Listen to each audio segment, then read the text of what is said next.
साल 2041 यानी फ्यूचर की दुनिया जिसमें क्राइम बहुत ही ज्यादा बढ़ चुका है और वजह है इंसानों के दरमियान बढ़ते हुए डिफरेंसेस। किसी के पास खाने को कुछ नहीं तो कुछ लोग एडवांस हाई टेक लाइफ गुजार रहे हैं। इन डिफरेंसेस को खत्म करने के लिए कुछ रेबल्स, बुरे लोग, अमीर लोगों को जो है भी बेकसूर फिर भी उन्हें जान से मारने लगे। हद से ज्यादा बढ़ती हुई बेकसूर लोगों की मौत को देखते हुए यूएस की गवर्नमेंट ने अननेचुरल डेथ यानी किसी के हाथों मरने वाले लोगों के लिए रिस्टोर नामी टेक्नोलॉजी का यूज आम कर दिया, जिसकी मदद से मरे हुए बेकसूर लोगों को जिंदा किया जा सकता है। लेकिन यहाँ पर भी एक प्रॉब्लम है, क्योंकि मरकर जिंदा होने वाले लोगों की मेमोरीज को रिस्टोर करना मुश्किल है, तो इसीलिए आज सब लोग एक खास डिवाइस पहनते हैं जिसकी वजह से इंसान की सारी मेमोरी उस डिवाइस के अंदर सेव हो जाती है और इस डिवाइस को हर 48 घंटे के बाद एक्टिवेट करना जरूरी है। फिर सीन कट होता है और हम एमा नामी एक पुलिस ऑफिसर को देखते हैं। वो एक बिल्डिंग के बाहर खड़ी हुई बिल्डिंग को स्कैन कर रही थी, क्योंकि उसे यकीन था कि अंदर कोई है। अंदर जो कोई भी था उसने एक रूम की वॉल्स को कवर किया हुआ था, जिसकी वजह से एमा के सारे स्कैनर्स ब्लॉक हो रहे थे। है ना, इन ब्लॉक हुए स्कैनर्स के बारे में पुलिस स्टेशन में बताते हैं तो उसे जवाब मिलता है कि इस बारे में पुलिस वालों को पहले कुछ नहीं पता था। इन्हीं बातों के दौरान अचानक एमा को गन चलने की आवाज सुनाई थी, जिसका साफ मतलब था कि बिल्डिंग के अंदर किसी क्रिमिनल ने किसी इंसान को मार डाला है। उस इंसान की जान बचाने के लिए वो फौरन बिल्डिंग के अंदर भाग जाती है। हालांकि उसकी टीम उसे वार्न भी कर रही थी कि अंदर नहीं जाओ एमा, लेकिन एमा किसी की भी सुने बगैर एक रूम के अंदर एंटर हो जाती है। ये वही रूम था जिसके स्कैनर्स को एक शीट से ब्लॉक किया गया था और रेबल यानी वो जिसने इन सबको मारा था वो यहाँ से भागने की कोशिश में था। एमा और रेबल दोनों ही जानते थे कि बाहर की तरफ से भागने का कोई रास्ता नहीं, ये इंसान अपने आप को मार देगा। मरने से पहले एमा से सवाल करती है कि तुम्हारा रिस्टोर पॉइंट कहाँ है, तो वो बताता है कि उसने किसी डिवाइस में अपनी मेमोरी स्टोर नहीं की। ये कहते ही उसने फ्लोर से जंप कर दी और वो मर गया और एमा पीछे से उसकी लाश देखते रह गई। फिर अगले सीन में वो अपने घर आ गई। वो पियानो बजा रही थी, तभी उसके हस्बैंड ने आकर उसे बताया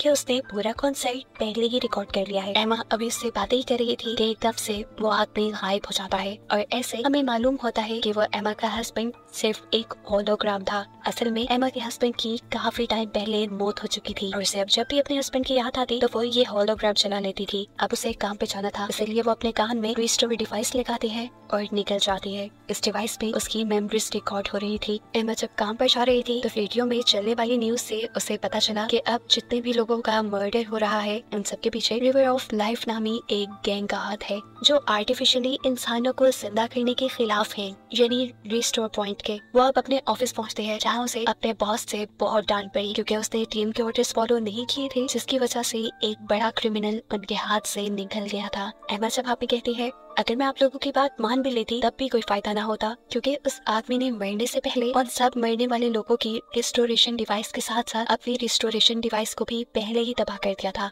ऐसे अगर वो पकड़ा भी जाता तो मरने वाले लोगों की मेमोरीज वापस ना लाई जाती। लेकिन इस टाइम उसके बॉस का ख्याल था कि एमा उनसे झूठ बोल रही है। उसने उस आदमी को जानबूझकर इसलिए छोड़ा ताकि पूरा का पूरा केस उसके हैंड ओवर कर दिया जाए और ऐसे वो रिवर ऑफ लाइफ को खुद ढूंढकर उन्हें मजा चखाए, क्योंकि इसके पीछे उसकी पर्सनल रीजन भी थी। वो अपनी हस्बैंड की मौत का बदला भी रिवर ऑफ लाइफ गैंग से लेना चाहती थी, जिन्होंने उसके हस्बैंड को मारा था। इसी वजह से वो एमा को इस केस से हटाकर एक नया केस दे देते हैं। ये भी एक कपल के मर्डर का केस था। एमा उस कपल को देखकर शॉक रह गई, क्योंकि उसमें से जो आदमी था वो इनकी रिस्टोरेशन डिवाइस का इन्वेंटर था, यानी जिसने इंसानों की मेमोरी को स्टोर करने के लिए वो डिवाइस बनाई थी। उसे और उसकी वाइफ को कौन मार सकता था? वो यहाँ इन्वेस्टिगेशन शुरू करती है और इसी मर्डर केस की जगह पर उसे एक नेकलेस मिलता है, जिसे वो उठा लेती है। इसके बाद जब उसने डेड बॉडीज की इंस्पेक्शन की तो उसे महसूस हुआ कि आदमी के बॉडी के कट्स बहुत अजीब थे। हो सकता था कि उसे उसकी वाइफ ने ही मारा हो, शायद वो उससे नफरत करती हो। इससे भी ज्यादा शॉकिंग बात ये थी कि जिसने खुद रिस्टोरेशन डिवाइस बनाई थी उसके रिस्टोरेशन डिवाइस में खुद ज्यादा डेटा नहीं था। बाकी की इंफॉर्मेशन लेने के लिए एमा चाहती है रिस्टोरेशन पॉइंट, जहां इंसानों को जिंदा करके उनकी मेमोरीज को उन्हें वापस दिया जाता था। यहाँ का सीईओ एमा से कहता है कि हमारा डिपार्टमेंट आपकी इस केस में हर तरह से मदद करेगा। ये कहने के बाद वो एमा को अपनी असिस्टेंट के साथ भेज देता है, जो एमा को इस पूरे इंस्टीट्यूट का विजिट करवाती है। एमा यहाँ ये भी देखती है कि कैसे उनकी टीम एक मरे हुए बच्चे को जिंदा करने में कामयाब हुई थी, जबकि यहाँ एक ऐसे पेरेंट भी थे जो बहुत ज्यादा रो रहे थे। असिस्टेंट इनके बारे में बताती है कि इनकी बेटी बार बार अपनी मेमोरी स्टोर नहीं करती थी, इसी वजह से उनकी बेटी को जिंदा करना इनके लिए मुश्किल रहा। खैर एमा अब असिस्टेंट से सवाल करती है, देखो ये सारा का सारा प्रोग्राम उन्होंने ही बनाया, फिर ऐसा कैसे हो सकता है कि उन्हीं का रिस्टोरेशन डेटा ही ना हो? जवाब में असिस्टेंट कहती है था, उनका भी डेटा था, लेकिन फिर हमारे इस सिस्टम को किसी ने हैक कर लिया और उनका डाटा डिलीट हो गया। सिर्फ उन्हीं का नहीं, उनके साथ बहुत से और लोगों का भी, यहाँ तक कि मेरा भी। इसीलिए मैं अब मरने से डरती हूँ। रही बात डेविड की वाइफ की, तो उसे इस टेक्नोलॉजी में कोई इंटरेस्ट नहीं था, इसीलिए पिछले कई माह से उसने अपना डाटा स्टोर किया ही नहीं था। ये सब बताने के बाद वो एमा से रिक्वेस्ट करती है कि ये हमारे इंस्टीट्यूट के सीक्रेट है, प्लीज आप इन्हें बाहर ना बताइएगा। जिसके बाद वो उसे डाटा रूम में छोड़कर खुद चली जाती है। डाटा को चेक करते हुए एमा को विक्टर नामी एक आदमी के बारे में पता चलता है, जिसका डेविड और उसकी फैमिली से कोई लिंक था। सिर्फ यही नहीं, उसका रिवर ऑफ लाइफ नामी गैंग के साथ भी लिंक था, लेकिन पुलिस ने फिर उसे छोड़ दिया था क्योंकि उनके पास कुछ खास सबूत नहीं थे। हो सकता था कि इस केस में वो इन्वॉल्व हो। एमा उसका सारा डाटा लेकर घर आ जाती है और थोड़ा और सर्च करने पे उसे पता चलता है कि मर्डर साइट से जो उसे नेकलेस मिला था वो भी इस विक्टर नामी आदमी का ही था। ये एक ठोस सबूत था। इस चीज की खबर वो अपने पुलिस स्टेशन देती है और खुद यहाँ से निकल जाती है विक्टर को पकड़ने के लिए। अभी वो पार्किंग लॉट में ये पहुंची थी तो ये देखकर वो हैरान हो गई। यहाँ पहले से ही कोई उसका इंतजार कर रहा था। ये और कोई नहीं था बल्कि था साइंटिस्ट डेविड, जिसका मर्डर केस वो सॉल्व कर रही थी। असल में डेविड को किसी ने रिस्टोर कर लिया था, यानी दोबारा से जिंदा कर लिया था। इस चीज की खबर एमा को नहीं हुई थी, इसीलिए एमा शॉक थी। वो उसे पुलिस स्टेशन ले जाने की बात करती है ताकि वो उसका बयान रिकॉर्ड कर सके। तो जवाब में डेविड कहता है, नहीं, मैं पुलिस के चक्रों में नहीं पड़ना चाहता, मुझे बस तुम्हारी हेल्प चाहिए एमा, मुझे अपने घर से कुछ बहुत जरूरी चाहिए। एमा कहती है, तुम मेरे ही पास क्यों आई मदद के लिए? तब जवाब में डेविड कहता है, क्योंकि तुम एतबार के काबिल हो। तुम्हारा डिपार्टमेंट मेरे मर्डर का केस सॉल्व करना ही नहीं चाहता, क्योंकि इससे उनके प्राइवेटाइजेशन का प्लान रिस्क पे पड़ सकता है, जिस प्लान के तहत सभी अमीर लोग तो बहुत अच्छी जिंदगी गुजारा करते थे, लेकिन गरीब लोगों को ऐसी जिंदगी से बहुत दूर रखा जाता था।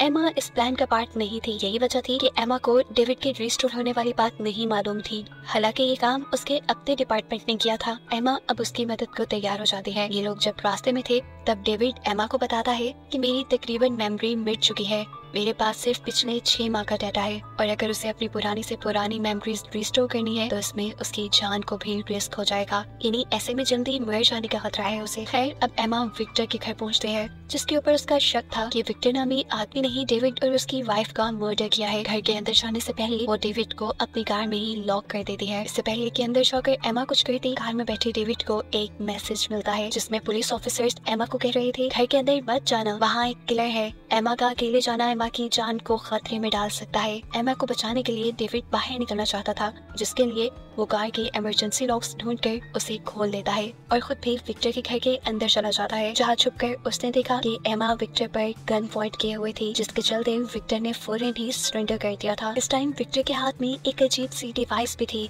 वो एमा से कहता है कि अगर मेरे साथ कोई ज्यादती ना की गई तो मेरा प्रॉमिस है कि मैं हर सवाल का जवाब ईमानदारी से दूंगा। वो बताता है कि डेविड की वाइफ मरने से और मरने के बाद जिंदा होने वाले रिस्टोर प्रोसेस से बहुत ज्यादा डरती थी। अपनी वाइफ का नाम सुनते ही डेविड को गुस्सा आया और वो वहीं करीब पड़ी हुई विक्टर की ही गन उठाकर यहाँ विक्टर को मारने के लिए सामने आ गया। उसे जिंदा देखकर विक्टर के तो जैसे होश ही उड़ गए। उसने जल्दी जल्दी बोलना शुरू किया और बताया कि मैं तो क्रिस्टीना यानी डेविड की वाइफ को बचाना चाहता था, लेकिन जब तक मैं वहाँ पहुँचा डेविड ने अपनी वाइफ को पहले ही मार दिया। ये कहते ही वो तेजी से डेविड पे ही हमला कर देता है, जिसे एमा रोकने की कोशिश करती है तो ये तीनों ही नीचे गिर जाते हैं और फिर मौका पाते ही विक्टर वहाँ से भाग जाता है। एमा ही उसका पीछा करते हुए जंगल में भागती है, पर वो एमा के हाथ से निकल जाता है। एमा उसे रोकने के लिए हवा में फायर भी करती है, पर कोई फायदा नहीं, वो दूर निकल चुका था। यहाँ इतने में ही एमा का पाँव स्लिप हुआ और वो एक दलदल में जा गिरी। इससे पहले कि वो धंस के मर जाती, यहाँ डेविड उसे बचाने आया। विक्टर के घर के बाहर पूरी पुलिस फोर्स आई हुई थी जो डेविड को भी पकड़ लेती। डेविड यहाँ एमा को बचाने के बाद उससे कहता है, मेरा प्रॉमिस है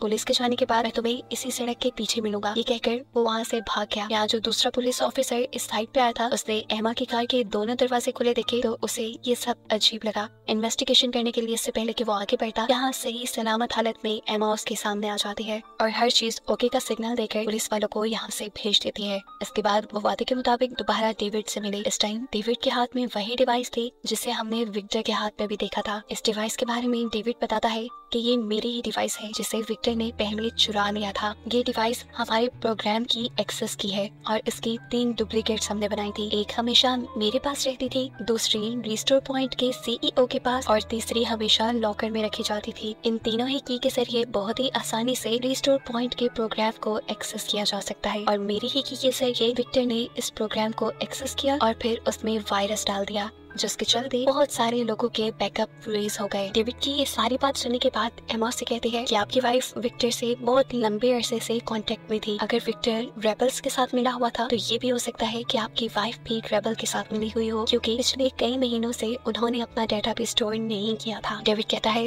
हो भी सकता है, हमें इस सब के बारे में क्लूज लेने के लिए अपने घर जाना चाहिए। एमा डेविड के घर तो ले जाती है, लेकिन यहाँ अगर बताते हैं कि मेरे कार के पीछे 15 मिनट में ही दूसरी पुलिस फोर्स भी आ जाएगी, हमें जो भी करना होगा सिर्फ इन्हीं 15 मिनट में करना होगा। घर की तलाशी लेने पे एमा को एक पिक्चर मिलती है जिसे एमा अपने पास रख लेती है, जबकि डेविड अपने घर के सिस्टम से चेक करता है कि रिस्टोर पॉइंट का जो प्रोग्राम है वो बहुत ही ज्यादा डैमेज हो गया है। कई लोगों की मेमोरीज वहाँ से डिलीट होती जा रही है, जिसका मतलब है कि आने वाले वक्त में कई लोगों की जिंदगी बचाना उन लोगों के लिए मुश्किल हो जाएगा। यहीं रखे हुए एक बॉक्स में से डेविड को भी कुछ इंजेक्शन, कुछ वीडियोस और अपनी वाइफ की बैकअप डिवाइस मिलती है, जिसके अंदर से उसकी वाइफ ने अपना सारा बैकअप पहले से ही डिलीट कर दिया था। इसके बाद वो अपनी एक सेफ खोलना चाहता था, जिसके लिए वो एक पेंटिंग को टच करता है तो वो एकदम से कंप्यूटर स्क्रीन में बदल जाती है। लेकिन एक बुरी बात ये थी कि अब उसे अपने लॉकर का पासवर्ड याद नहीं रहा था। इतने में ही बाहर से पुलिस वैन्स की आवाजें आती हैं, जिसे सुनते ही एमा और डेविड दोनों ही पीछे रास्ते से बाहर निकल जाते हैं। वो डेविड को अपने घर ले जाते हैं, जहाँ जाकर डेविड अपने आप को कुछ इंजेक्शंस लगाता है और एमा को बताता है कि मेरा मेमोरी वापस करने वाला जो प्रोग्राम है उससे जो साइड इफेक्ट्स होंगे,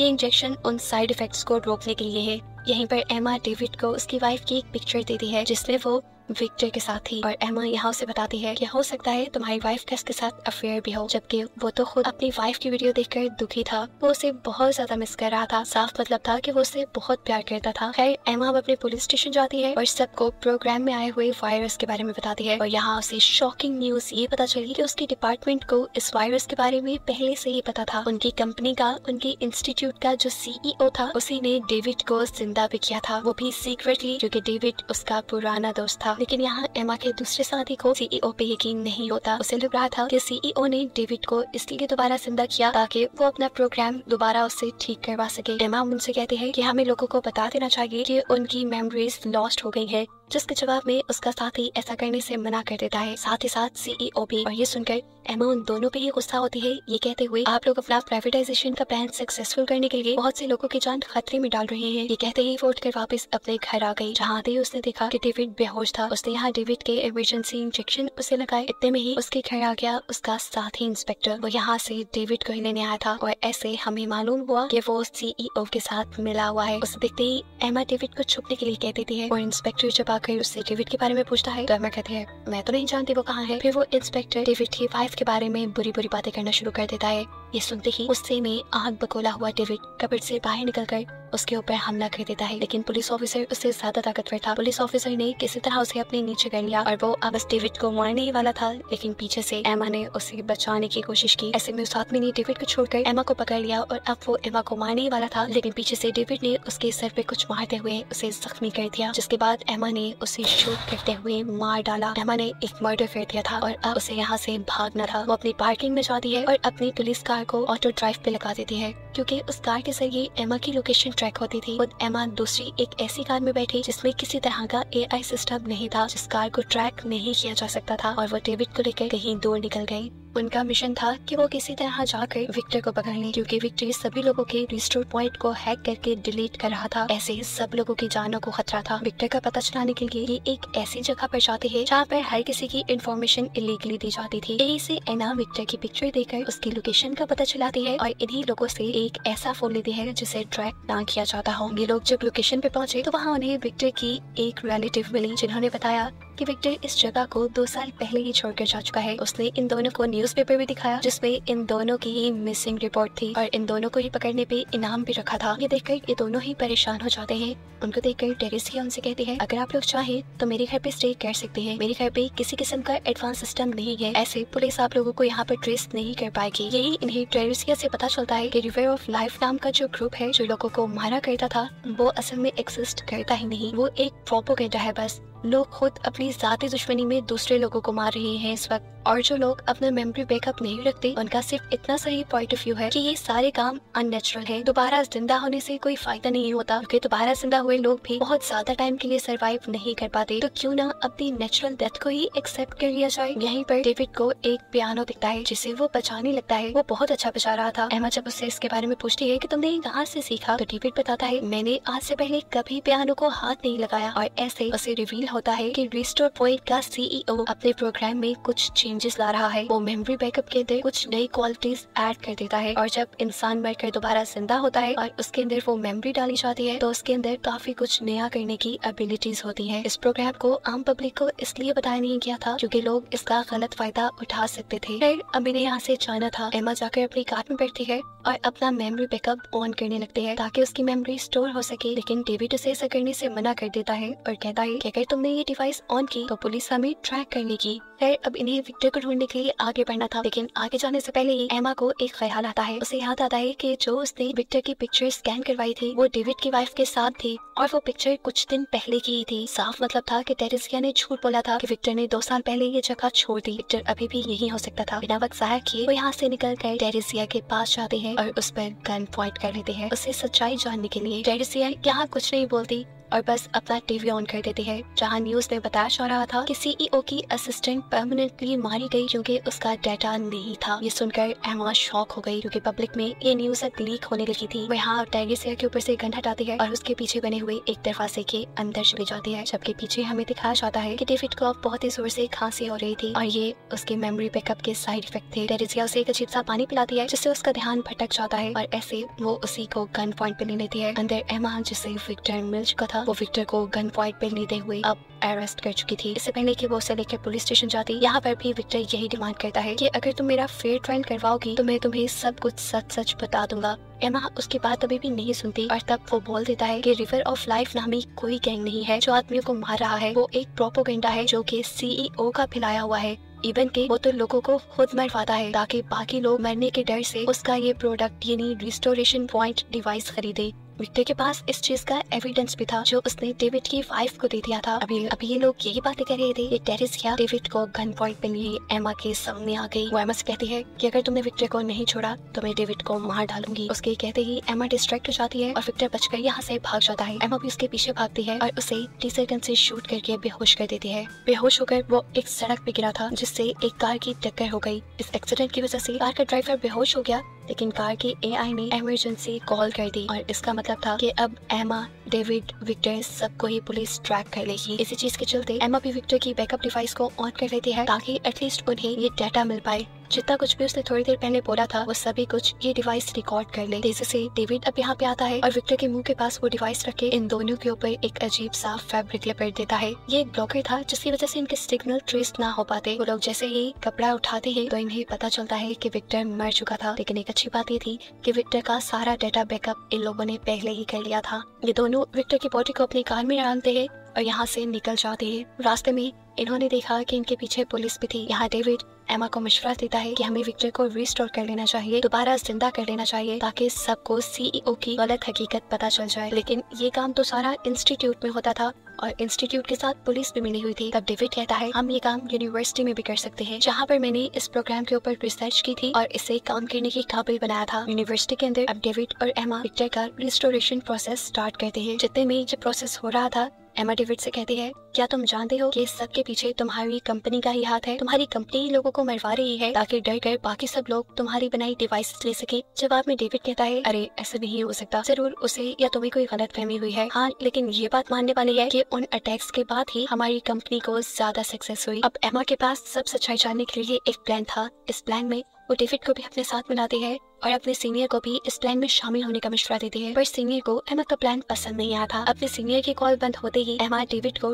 रिस्टोरेशन डिवाइस देती है और कहती है कि अपनी मेमोरी स्टोर करो इससे पहले कि तुम सब भूल जाओ और मेरे पास सारे सबूत खत्म हो जाए। जिस टाइम डेविड ये सब कर रहा था इतने में ही विक्टर भी दोबारा जिंदा हो गया था उसके जिंदा होते ही रिस्टोर इंस्टीट्यूट में ये इन्फॉर्मेशन पहुंच जाती है कि यूनिवर्सिटी में कुछ अनयूजुअल एक्टिविटी हो रही है। इसी बात की खबर वो सीईओ को भी कर देते हैं, लेकिन सीईओ ये कहते हुए इग्नोर कर देता है क्या हो सकता है यूनिवर्सिटी में कुछ स्टूडेंट्स हो और अपना एक्सपेरिमेंट कर रही हो। विक्टर के जिंदा होने के बाद एमा विक्टर से दोबारा सारी इन्फॉर्मेशन लेना शुरू करती है और विक्टर बताता है कि सीईओ मुझे इसलिए मारना नहीं चाहता था कि मैंने सिस्टम हैक किया था, वो मुझे इसलिए मारना चाहता था क्योंकि मैंने सिस्टम से कुछ चुरा लिया था। मैंने वो पैसे चुराए थे जिसे वो टेररिस्ट को भेजता था लोगों को मारने के लिए। सबूत के तौर पर उसके पास बहुत सी फाइल्स भी थी और इसी सबूत की वजह से तो असल में सीईओ विक्टर को मरवाना चाहता था। एमा जब उन फाइल्स के बारे में पूछती है तो वो बताता है कि ये फाइल वो ऑलरेडी डेविड की वाइफ को दे चुका है और वही फाइल्स अब डेविड के लॉकर में है। इसका साफ मतलब था कि डेविड ने ही अपनी वाइफ को मारा था। विक्टर सच बोल रहा था। डेविड ने ही उसकी रिस्टोरेशन डिवाइस को डिलीट किया था ताकि उसका ये सारा डाटा रेज हो जाए और किसी को भी हकीकत ना मालूम पड़े। यहाँ तक कि अपनी वाइफ को मार के उसने खुद को भी मार लिया क्योंकि वो जानता था कि कंपनी का सीईओ यानी उसका पार्टनर उसे दोबारा जिंदा कर देगा, जबकि उसकी वाइफ का क्योंकि डेटा नहीं है इसीलिए वो जिंदा नहीं हो पाएगी और ऐसे इनका सीक्रेट ही रहेगा। रिस्टोरेशन मेमोरी के प्रोसेस थे जो साइड इफेक्ट होती है। डेविड ने उन साइड इफेक्ट को कम करने के लिए भी अपने इंजेक्शंस पहले से ही तैयार कर लिए थे। अगर वो बिना प्लान के मरा होता तो उसने ये इंजेक्शन तैयार न किए होते। ये सब विक्टर का कहना था। विक्टर उसे ये भी बताता है कि सारे सिस्टम में वायरस मैंने नहीं डाला था। अपनी वाइफ को मारने के बाद आधे से ज्यादा वायरस डेविड ने खुद सिस्टम पे डाला था ताकि सब कुछ नेचुरल लगे और सारा इल्जाम मेरे पे यानी विक्टर पे आ जाए। अपनी सारी हकीकत सुनने के बाद डेविड को गुस्सा आ जाता है और वो विक्टर पर हमला कर देता है जिसे एमा बचा लेती है। अब एमा एक रिस्टोरेशन डिवाइस को ऑन करती है और हमें मालूम होता है कि ये रिस्टोरेशन डिवाइस डेविड की वाइफ की ही थी जिसे वक्त से पहले ही विक्टर ने चुरा लिया था। इससे पहले कि एमा ये सब कुछ जाकर अपने पुलिस डिपार्टमेंट में बता देती, यहाँ पर उसका ही एक साथी इंस्पेक्टर आ जाता है जिसे एमा मार चुकी थी और उसे दोबारा रिस्टोर इंस्टीट्यूट ने जिंदा कर लिया था। वो यहाँ एमा की ही गन छीनते हुए एमा को और विक्टर को मार डालता है ताकि सभी सबूत मिट जाए क्योंकि वो खुद भी डेविड और सीईओ के लिए काम करता था। अब उसके मरने के बाद सीईओ डेविड के घर जाता है। सीईओ यहाँ से वो सभी सबूत वो सभी फाइल्स चुराने आया था। सब के सब विक्टर ने चुरा कर डेविड की वाइफ को दी थी और फिर डेविड ने अपनी वाइफ से चुरा कर अपने लॉकर में रख लिए थे। इससे पहले कि वो ये डेटा उठा लेता, पीछे से सीनियर ऑफिसर आकर उसे अरेस्ट कर लेते हैं। असल में हमें यहाँ मालूम हुआ कि एमा ने डेविड के मना करने के बावजूद भी अपनी रिस्टोरेशन डिवाइस ऑन करके रखी हुई थी, जिसकी वजह से जो कुछ भी हो रहा था वो सब का सब स्टोर हो चुका था। एमा के मरने के बाद जब ये लोग क्राइम सीन पर पहुंचे तो उन्होंने एमा की रिस्टोरेशन डिवाइस के जरिए उसे जिंदा कर लिया और उसी डिवाइस की मदद से उन्हें सीईओ और डेविड के खिलाफ सारे सबूत मिले। सीईओ को तो जेल हो गई थी लेकिन डेविड को जेल इसलिए नहीं हुई थी क्योंकि उसका सारा डाटा पहले से ही रेस हो चुका था और जो डाटा उसके पास था उसकी मदद से इन लोगों को कोई सबूत नहीं मिले थे कि डेविड ने खुद अपनी वाइफ को मारा है। खैर हमें दिखाया जाता है कि अब डेविड ने अपनी वाइफ का फ्यूनरल रखा था, जिस फ्यूनरल पर एमा उसे आकर उसकी वाइफ का सारा रिस्टोरेशन डाटा दे देती है ताकि वो उसे देखे और उसे एहसास हो कि उसने कैसे अपनी एक मासूम वाइफ की जान ले ली थी। खैर मूवी के आखिर में हमें बताया जाता है कि रिस्टोरेशन पॉइंट अभी भी चल रहा है जिसे लीड करती है टेरेसिया यानी विक्टर की कजन जो कि अच्छाई के लिए ही काम कर रही थी। और यही सब बताते हुए ये मूवी यहाँ खत्म हो जाती है।